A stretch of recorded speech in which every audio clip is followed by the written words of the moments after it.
wabarakatuh. Waalaikumsalam warahmatullahi wabarakatuh.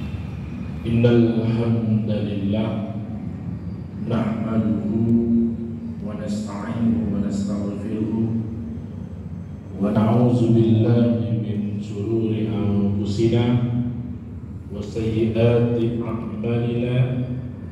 Man yahdihillahu fala mudilla lahu wa man yudlil fala hadiya lahu.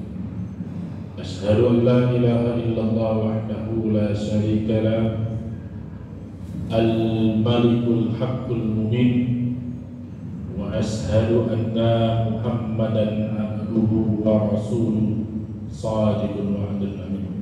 Qala Allah ta'ala fil Qur'anil Karim wa huwa asdaqul qa'il. A'udzu billahi minasy syaithanir rajim. Bismillahirrahmanirrahim. Wa qada rabbuka alla ta'budu illa iyyahu wa bil walidayni ihsana. Imma yablughanna indakal kibar ahaduhuma aw kilahuma fala taqul lahumā uffin wa la tanharhumā wa qul lahumā qawlan karīmā. Wahfiz lahumā janaha dhulli minar rahmah wa qul rabbirhamhumā kama rabbayani shaghīrā. Al-ayat. Yang kami hormati Bapak Ibu dari pimpinan ranting Asia dan pimpinan ranting Muhammadiyah yang berkenan hadir. Ada alhamdulillah Ketua PRA Bu Anissa, Ustazah Anissa. Kalau kami Ketua ranting Srijaya, Muhammadiyah Srijaya. Beberapa bulan ini Bapak Ibu agak sedikit sibuk. Pak Usman tadi WA ada di pengajian di Pelaju. Sioknya sebelum Ustazah Anissa WA, jam sekarang ini ngisi di cabang Bukit Kecil, cabang Bukit. Diminta dari jam 2 Ustaz. Kebetulan kami baru selesai dari sama Ustaz Rohmawangir untuk penyusunan RKAS sekolah atau Aum Muhammadiyah se-Kota Palembang, tingkat SMA, SMK dan madrasah aliyah.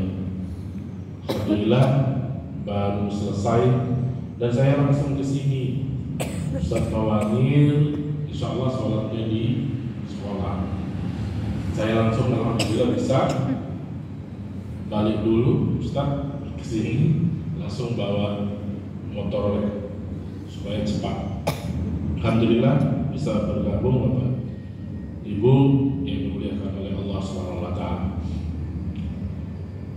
Baru pertama juga ngisi di ranting sendiri. Semestinya kalau di ranting dewek tidak perlu pimpinan MC.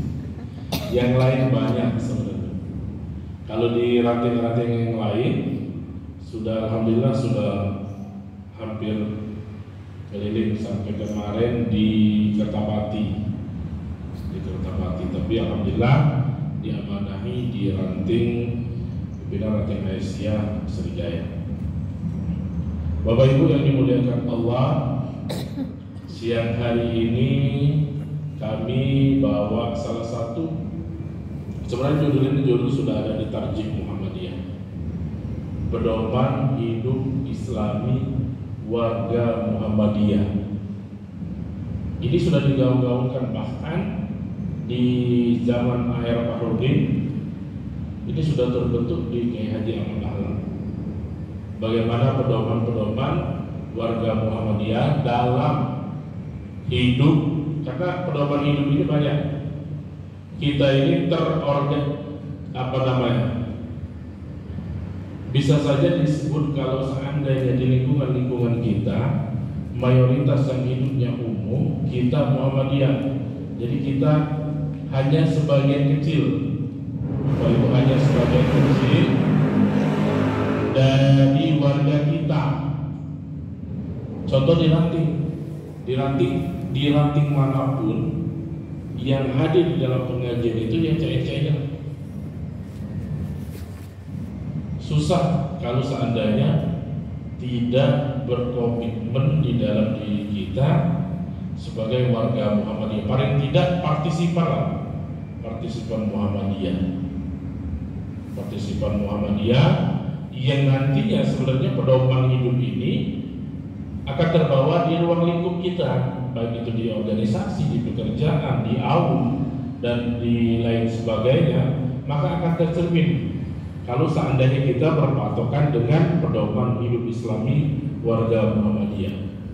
Bapak Ibu yang kami hormati, berbicara masalah pedoman hidup Islami, maka Muhammadiyah itu mengambil dari Al-Quran dan As-Sunnah. Jadi seluruh konsep hidup bermasyarakat, baik itu beragama dan lain sebagainya, itu diambil dari Al-Quran dan As-Sunnah sebagai petunjuk untuk kita melaksanakan kehidupan. Bapak Ibu, di beberapa puluh tahun yang lalu kami termasuk salah satu santri yang hidup sendirian, yang mencari jati diri sebenarnya. Saya termasuk dari pesantren di Jawa Timur, sekolah di Jawa Timur selama 4 tahun, mengabdi 2 tahun, 6 tahun jadi di Jawa Timur.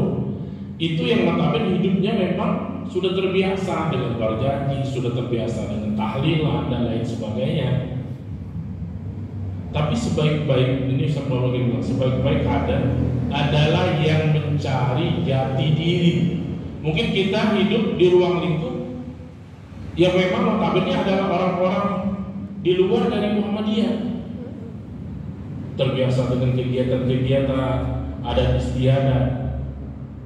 Tapi ketika kita mencari sendiri, Bapak Ibu, mencari kebenaran-kebenaran di dalam kehidupan kita, maka akan timbul sebenarnya keyakinan. Maka disebutkan di dalam Al-Quran, wa'bud rabbaka hatta ya'tiyakal yakin. Kalau menyembah Allah, ibadah kita, kata Ustaz Adi Hidayat, ketika kita takbir, Bapak Ibu, ini saja yang kita kita lakukan di diri kita, maka disebut dengan keyakinan kita akan timbul ketika kita memahami makna ibadah sholat. Kita sholat 5 waktu, ini dasar. Kita sholat, akidah kita sholat 5 waktu seperti biasa. Dari asar yang kita laksanakan barusan, maghrib, isya, subuh, nanti zuhur yang kita laksanakan. Nah, di dalam ibadah ini harus paham dulu. Selamat datang Ustaz Sobri. Waalaikumsalam. Jadi dasarnya berarti kita harus paham dengan yang kita laksanakan. Ini dasar ibadah. Kalau ibadah hanya takbir ikut takbir, yang imam ikut imam, yang makmum jadi makmum, tapi kita tidak tahu makna yang kita baca. Inilah tingkat nanti akhirnya adalah kekhusyuan di dalam sholat. Contoh kecil. Kalau kita imam takbir, Allahu Akbar, apa yang dipikirkan di dalam benak pikiran kita? Setelahnya kewajiban di dalam rukun sholat, harus tahu rukunnya di mana, sunnahnya di mana, baru nanti timbul pemahaman. Allahumma ba'id baini wa bainal khataaya kama ba'adta bainal masyriq wal maghrib. Kalau cuma di lisan, baca terus lisan, hafal, benar-benar hafal. Tapi kalau tidak tahu dari makna, maka tidak akan terasa indahnya menghadap Allah Subhanahu wa taala. Jadi Bapak Ibu, kembali dari sini nanti pahami dulu makna ibadah yang sebenarnya. Pahami artinya kalau tidak bisa. Kalau orang-orang mungkin yang dari pesantren yang sudah biasa mengelola nahwu dan sharaf, ketika mengucap Allahu Akbar sudah terbayang Allah Maha Besar. Bayangkan, ini kata Ustaz Hidayat, bayangkan kebesaran Allah itu melebihi apa bumi dan langit. Kalau cuma tidak dengan ilmu, maka kita hanya menghayal ujung-ujung. Jadi sholat menghayal, yaitu di dalam tauhid atau di dalam akidah kita. Pemahaman-pemahaman tentang ibadah yang ini yang harus diperkuat untuk ibadah kita. Nanti cerminan dari ibadah kita maka akan timbul yang namanya akhlak. Orang yang ibadah, orang yang rajin ibadah, khusus di dalam sholat, maka keturunannya jadi akhlak. Kebaikan-kebaikan yang dilakukan dalam kehidupan sehari-hari. Inilah disebut dengan pedoman hidup Islami. Belum tentu yang organisasi di Semelang ada pedoman hidup Islami. Muhammadiyah sudah tertera dari dulu. Bagaimana bermasyarakat dan lain sebagainya. Bapak Ibu, yang kedua adalah selaku yang kita lakukan di dalam kehidupan kita ini berpatokan selalu dengan Rasulullah SAW. Kalau disebut idolanya siapa? Ya sudah pasti Rasulullah. Laqad kana lakum fi Rasulillahi uswatun hasanah. Jadi kita tanamkan pada keluarga kita, pada diri kita, idola di dalam hidup kita adalah Rasulullah SAW. Jadi tidak perlu kita mengajarkan ke anak-anak kita, ke keluarga kita nantinya dengan hal-hal yang tidak selalu berhubungan dengan Rasulullah SAW. Bapak Ibu yang kami hormati, dalam kajian kali ini pedoman hidup Islami, yang pertama kehidupan pribadi kita. Kehidupan pribadi tadi menyangkut akidah, menyangkut akhlak, menyangkut ibadah dan muamalah duniawi. Ada 4. Jadi kalau khusus kehidupan pribadi kita, otomatis ada akidah, ada akhlak, ada ibadah, dan ada muamalah duniawi. 4 menurut pedoman hidup Islami di Tarjih Muhammadiyah. Kalau akidah berarti keimanan kita kepada Allah. Sudah sampai di mana keimanan kita? Awal dari memahami keimanan itu dilihat dari ketika kita melaksanakan yang paling sakral, yaitu adalah sholat. Kalau level kita ketika orang azan Allahu Akbar, Allahu Akbar, kita masih santai di rumah, masih santai untuk ngobrol, orang sudah melaksanakan azan, kita berada di level mana? Atau ketika azan kita berangkat ke musola atau ke masjid. Dan selanjutnya, kalau bisa kata Rasulullah SAW, ketika azan kita sudah berzikir di musola atau di masjid yang kita biasa imam. Jadi kemana? Ada 3 karakter keimanan kita. Tapi masih ada rasa untuk melaksanakan ibadah sholat. Bersyukur kalau masih terkena di dalam diri kita dengar azan ingin melaksanakan sholat. Berapa banyak saudara kita, mungkin ibu bapak kita, yang ketika mendengar azan masih sibuk dengan dunia. Maka kami ajarkan bapak-bapak, ibu-ibu, kami ajarkan, kami guru. Jadi ketika azan, semua hal yang bersangkutan dengan belajar stop. Ketika azan berarti harus melaksanakan sholat. Ditanamkan dari dini. Maka disebutkan yuladu alal fitrah fa'abawahu yuhawwidanihi aw yunassirani. Setiap anak, kullu mauludin yuladu alal fitrah, anak yang dilahirkan itu dalam keadaan fitrah. Siapa yang membuatnya menjadi Yahudi, menjadi Nasrani, Al-Nasara? Yang membuatnya adalah kedua orang tuanya, bimbingannya. Maka disebutkan dalam ilmu tarbiyah wa ta'lim, al-madrasatul ula.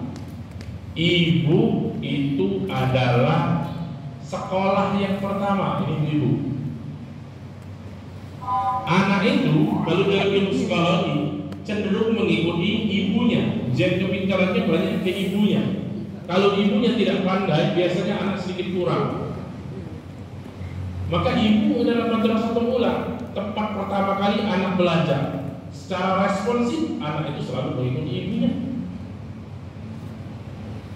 Jadi ketika ibunya pintar, ibunya ibadahnya bagus, yang selalu mengarahkan anaknya, maka ibu anak akan mengikuti perilaku ibunya. Yang mayoritas, kalau orang tua bapak itu mayoritas hanya mencari nafkah mayoritas, tapi di situ ada dibebankan. Makanya ku anfusakum wa ahlikum nara, jagalah dirimu, keluargamu dari api neraka. Itu bukan berarti konsep di dalam hidup Islami itu semuanya untuk dengan tatanan keluarga. Yang kedua, akhlak. Wa ma umiru illa liya'budullaha mukhlishina lahuddin. Apa konsep di sini? Berarti meneladani perilaku Nabi Muhammad SAW, tulus dalam beraktivitas. Ini konsep dalam akhlak. Tadi kalau sudah ibadahnya bagus, cerminannya adalah akhlak. Kalau di dalam seperti tentang al-filim itu terbagi dua akhlak. Ada kalau di umum anak-anak SMA yang umum biasa ada akhlak mahmudah dan ada akhlak mazmumah, terpuji dan tercela. Di Muhammadiyah sebenarnya akhlak ini sudah terbaru di dalam disebut dengan apakah naratur bi Rasulillah suatu masalah. Jadi akhlak itu sudah sebenarnya sudah include di dalamnya. Kalau dibagikan akhlak terbaik dan akhlak tercela sudah ada. Itu konsep akhlak. Perilaku kita. Selamat datang Pak Pengawal.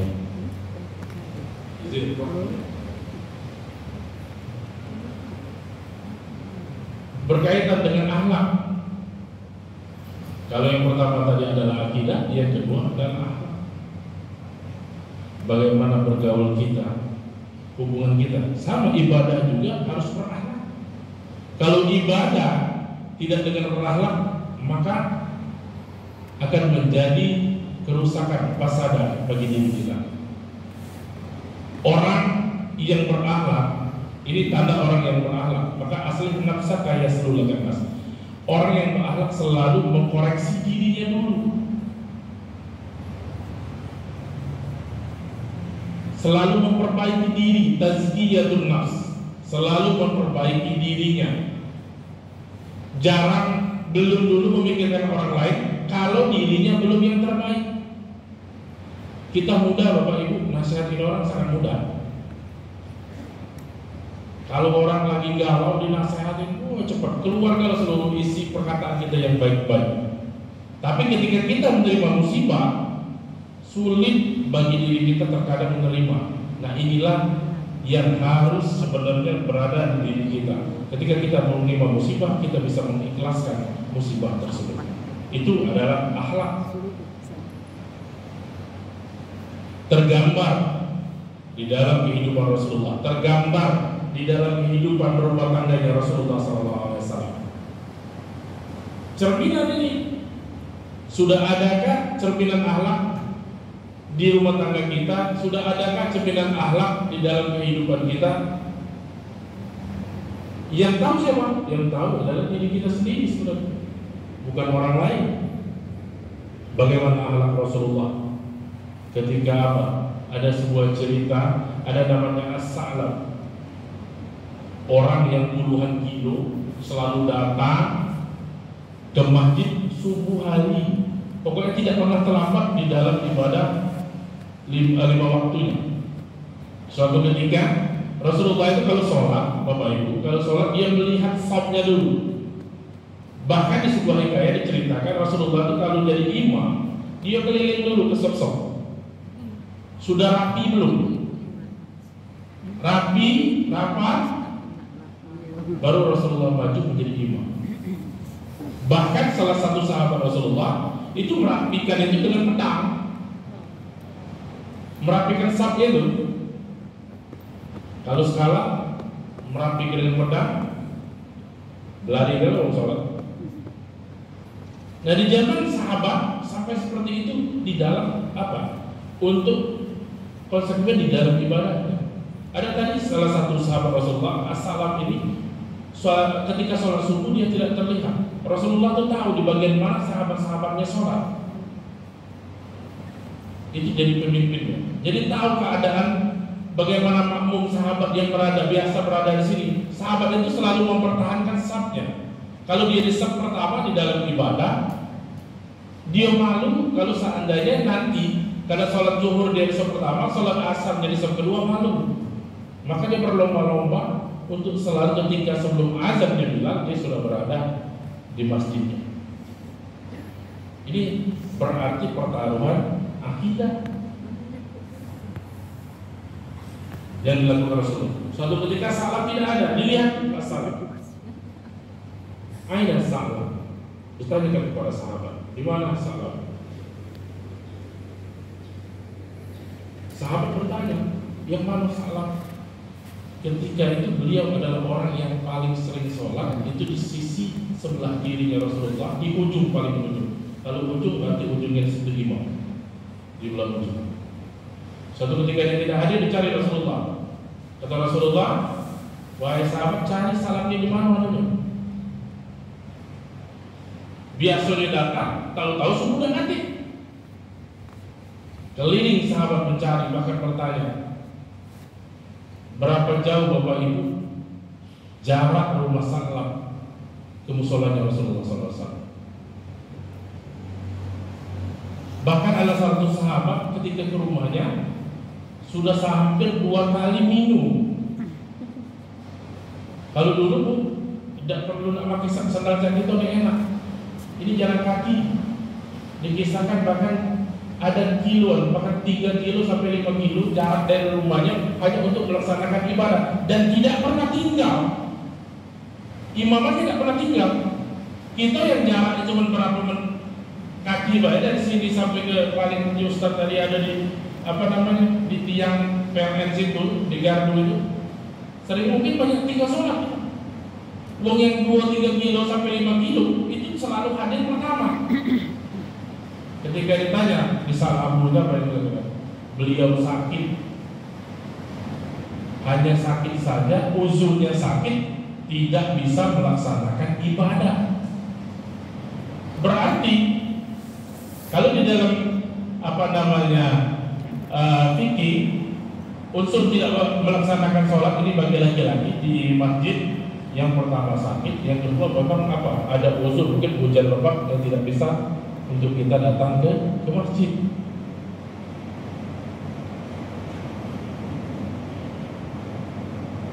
Waktu ke rumah Salam datang, maka berpikir sahabat Rasulullah, kami yang dekat datangnya telat. As-Salam yang puluhan kilo datang, yang 2-5 kilo datang dari rumah dan tidak pernah telat, selalu ada, baik subuh, maghrib, isya dan sebagainya, selalu yang pertama. Nah baru sekali tidak datang, Rasulullah sudah tahu siapa yang datang, sudah tahu. Ini kehebatan dilaksanakan dengan akhlak Rasulullah. Dia tidak menanyakan, ayo sahabat ketika sholat, sudah selesai sholat, ditanya. Sahabat-sahabat berpikir, sampai begitu pahamnya Rasulullah memahami sahabat-sahabatnya yang tidak hadir di dalam sholat saja 1 kali, beliau sudah tahu. Bapak Ibu, dan yang ketiga di dalam kehidupan pribadi adalah peningkatan di dalam ibadah kita. Tidak perlu Bapak Ibu ibadah dipamer, sedekah dipamer, sholat kalau dilihat orang kurang-kurang khusyuk. Karena ibadah ini nafsi-nafsi. Ibadah yang seperti ini nanti hubungannya adalah hablu minallah. Hubungan ibadah itu adalah hablu minallah, bukan hablu minannas. Jadi yang mengkoreksi langsung adalah Allah. Tidak perlu diperlihatkan. Kalau ibadah di tempat yang rame, kalau sudah kumpul kalau kita baru datang. Ini kebiasaan pejabat-pejabat larame baru datang disambut. Bukan Ustaz Mawangin. Kalau Ustaz Mawangin kelas sepi datang duluan. Ini sebagai contoh sudah. Saya jujur sekarang malu sama Ustaz Mawangin. Beliau datang duluan, aku baru datang. Padahal sibuk ya. Ustaz Mawangin bukan sibuk lagi. Nah ini jadi cerminan termasuk di diri kita itu tidak perlu diperlihatkan. Biar orang tahu deh. Ustaz Mawangin datang duluan di seandainya di kegiatan apapun, tidak perlu dicontohkan. Tidak perlu. Saya datang duluan 15 menit yang lalu. Tapi kita sudah tahu. Nah, begitu juga ibadah. Biarlah orang yang tahu. Bahkan salah satu sahabat Rasulullah SAW dalam matinya pun tidak pernah bertemu dengan Rasulullah. Ibadahnya itu apa? Ibadah dengan orang tuanya.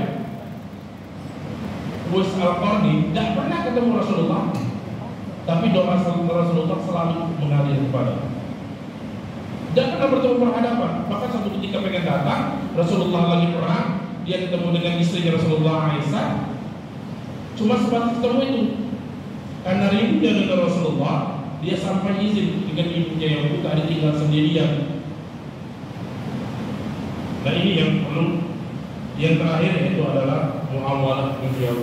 Bapak Ibu, kalau berhubungan dengan dunia maka sebutkan ikmal lidunyaka ka'annaka ta'ishu abada. Kalau sudah urusan dunia, sepuasnya kata Rasulullah, lakukanlah, maksimalkan dunia. Pekerjaan dunia dimaksimalkan betul. Jangan sampai waktu yang sudah Allah berikan 1 kali 24 jam ini, kalau dikoreksi banyaklah terbuang sia-sia. Harus kita pikirkan dari awal. Maka selalu saya bilang, dari awal bangun sampai dengan tidur, orang yang paling baik itu ketika tidur mengkoreksi dirinya. Sudahkah kita mengoreksi diri kita? Selamat datang saudara.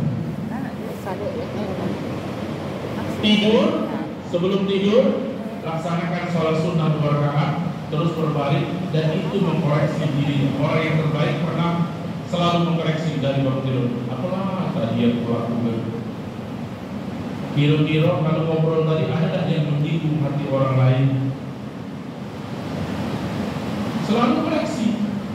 Jangan merasa kita adalah mentang-mentang kita pimpinan atau lain sebagainya, kita merasa adalah orang yang paling benar di dalam kehidupan, di dalam bertindak, dalam tingkah laku. Karena hakikat kesombongan itu adalah miliknya Allah, bukan pakaian manusia. Al-Mutakabbir di dalam Asmaul Husna itu adalah miliknya Allah. Ada satu lagi di situ. Aku agak bingung kalau polisi dengan tentara selalu bilang mohon petunjuk. Semawangi kemarin ada Kapolres, tidak usah sebut ke Kapolres lain, anaknya masuk SMA Muhammadiyah 1. Pak, mohon petunjuk, anak aku nak masuk Muhammadiyah 1. Aku bilang langsung semuanya, minta petunjuknya dengan Allah. Karena manusia bukan pemberi petunjuk, bukan pemberi petunjuk. Yang memberi petunjuk itu Allah. Maka disebut dengan Al-Hadi dalam nama Allah. Jadi ketika kita melaksanakan tindakan kita, Bapak Ibu, sebenarnya sudah ada, baik di kita lahir sampai dengan kita meninggal dunia, itu sudah ada tuntunannya. Maka pedoman hidup yang paling baik yang dilakukan sebenarnya di dalam Tajim Muhammadiyah itu sudah lengkap. Tinggal kita kadang-kadang malas untuk baca. Bapak Ibu jujur, saya yang ditarjini adalah selangnya dan buat dewek. Katik gawe buat dulu semuanya waktu masih jadi wakil ismubah. Ini kalau kebanyakan Bapak Ibu, selek PH ini itu ada 22 halaman. Ini singkat doang, 22 halaman. Jadi masalah muamalah dunia itu adalah cerminan dari akidah, cerminan dari akhlak kita kepada Rasulullah dan kepada Allah SWT. Nantinya akan ada muamalah dunia. Kegiatan-kegiatan yang kita lakukan di dalam kita bermasyarakat, berorganisasi dan lain sebagainya. Ini tercermin di pergaulan kita duniawi. Itu yang pertama adalah kehidupan pribadi kita. Itu masalah kehidupan pribadi. Yang seterusnya kehidupan berkeluarga.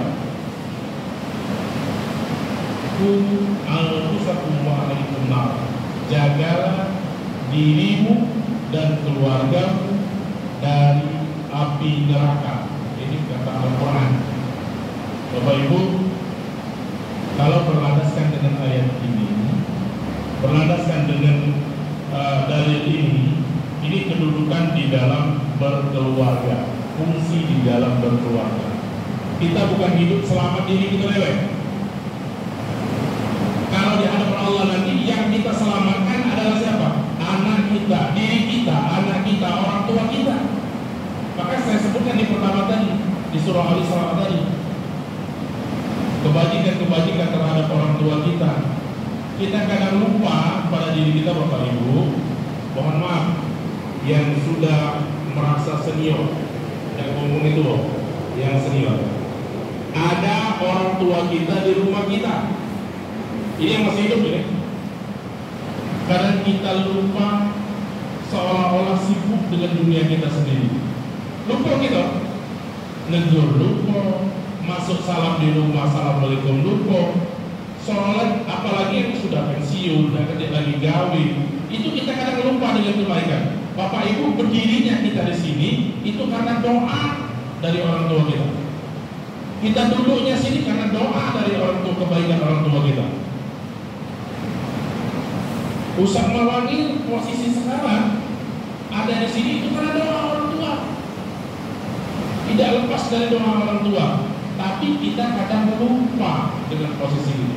Orang tua kita sudah meninggal, lupa bahwasanya kita perlu mengirimkan doa kepada orang tua kita. Maka disebutkan tadi, wahfiz lahu ma zanaha zulmi minar rahmah. Ketika dia sudah tua, kita perlu untuk merawat. Bapak Ibu, adakah orang tua yang ketika anaknya masih bayi, masih kecil, itu diomelin, dipukul, yang masih bayi, tidak pernah. Nah nanti kata di ayat ini disebutkan wahfiz lahuma, maka jagalah keduanya. Jana hazulni minar rahmah, dengan kebaikan-kebaikan. Waqul rabbilhamhuma kama rabbayani shaghir. Doa kita masih kecil, itu tidak pernah orang tua ibu bapak kita marah.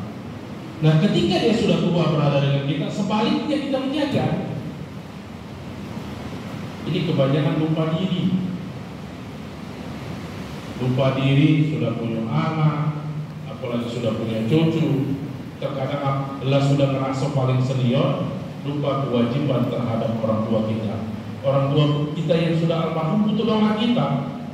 Baik pun sudah almarhum, dan walaupun dia masih ada yang jauh dari kita, apalagi dia berada di rumah kita, terutama adalah ibu. Menjadi gambaran, ibu ini menjadi gambaran kemajuan dan kesuksesan anak. Selalu Bapak Ibu jujur, apapun yang dilakukan pribadi kami. Saya kesini tadi ngomong sama ibu, kebetulan balik dulu baru sholat kesini. Ngomong ibu, mohon doa. Sekecil apapun, sebenarnya hal yang itu sepele yang kita lakukan. Tapi ketika dia ridho, maka disebutkan ridallahu bi ridal walidain wa suhtullahu bi suhtul walidain. Ridho Allah itu terletak di ridho orang tua. Ketika orang tua kita ridho, insya Allah seluruh perbuatan kita, seluruh apa yang kita lakukan akan mendapat ridho dari Allah Subhanahu wa Ta'ala. Dikit aja ngomong, tidak perlu panjang lebar, tidak perlu ini. Yang penting ridhonya orang tua. Bapak Ibu, yang kedua ada dari kehidupan berkeluarga, dan yang ketiga kehidupan bermasyarakat. Nah ini kami persingkat, kehidupan bermasyarakat. Ada disebutkan sebaik-baik mukmin adalah yang paling ucapannya baik dan perbuatannya baik. Kalau kita cerminkan di kehidupan kita sekarang, Bapak Ibu, di lingkungan hidup kami, aku balik nih dekat Universitas Sumatera Selatan, sobat. Mayoritas yang ada di situ tidak pernah tidak melakukan yasinan, tidak pernah tidak melakukan tahlil. Nah, sikap kita sebagai warga Muhammadiyah, biarlah. Kadang kalau yang sudah sedikit agak mengarah ke yang memang mengaku dirinya Muhammadiyah, dan diundang lagi. Sudah tidak usah diundang lagi.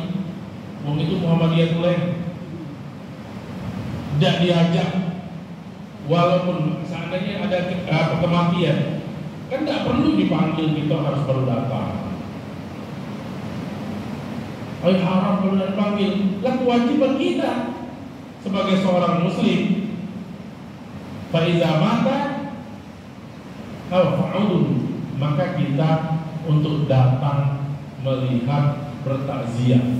Ini kadang salah banyak di warga, terutama di lingkungan amal usaha Muhammadiyah. Ustaz, aku udah dipanggilnya, meninggal tidak dipanggil. Batas waktu itu jelas di dalam hadis Rasulullah dan dalam tarjih.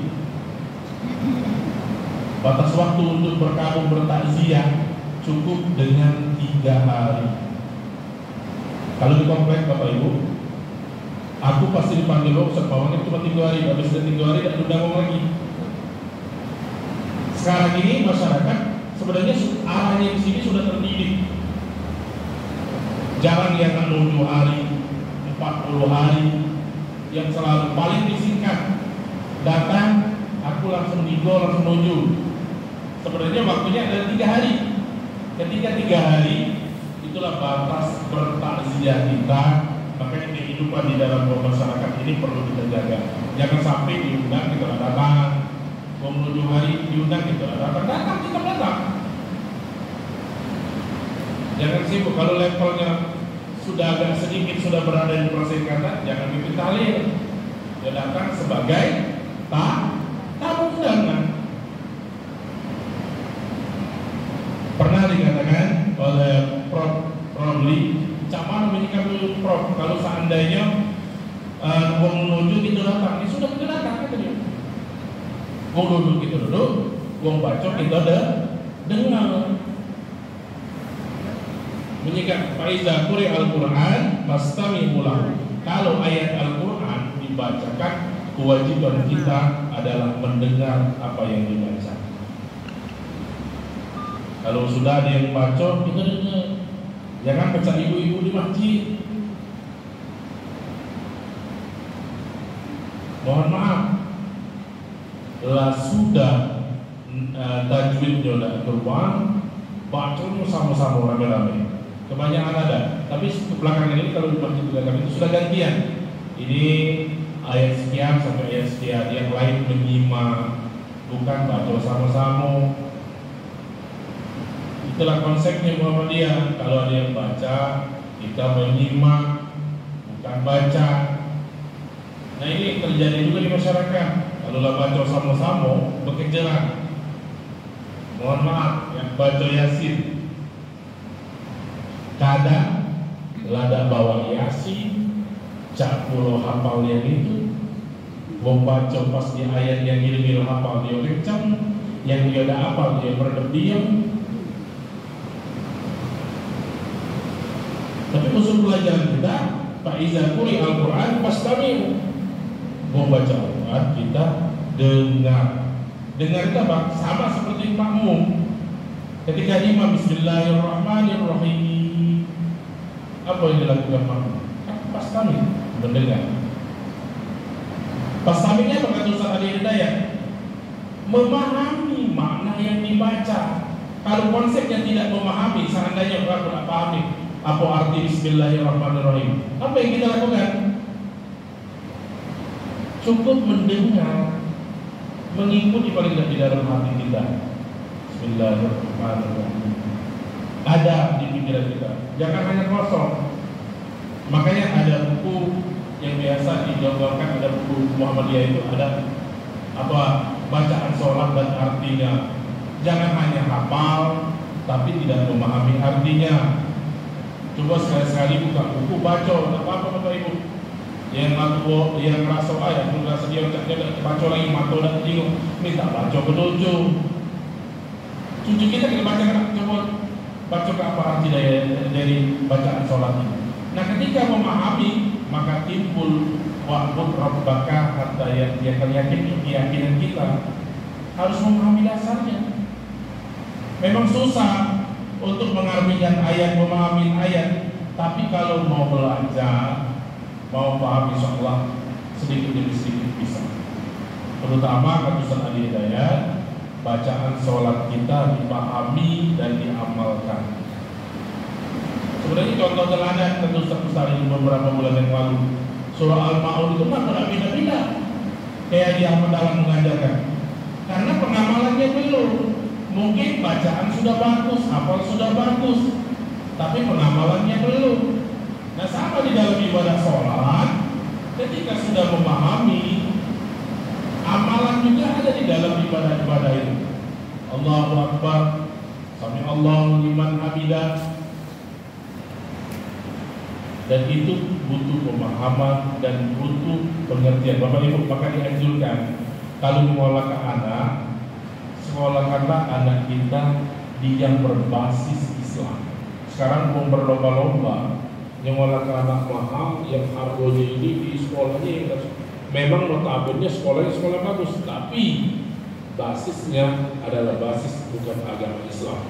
Maka itulah disebutkan oleh Fantazia Besar.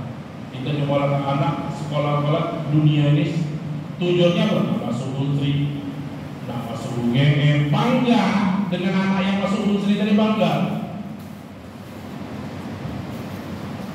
Kita tidak tahu pergaulan di sana zaman masuk apa nama yang notabene ada perguruan-perguruan negeri yang memang pergaulannya bebas, ngerasa seandainya dia masuk di sekolah itu dia adalah sekolah yang terbaik, tapi kita tidak tahu bahwasanya di dalam itu apa yang dilakukan, apa yang dikerjakan. Memang sebenarnya kembali kepada diri sendiri. Bapak Ibu menyekolahkan anak itu jadi tanggung jawab kita. Tanggung jawab di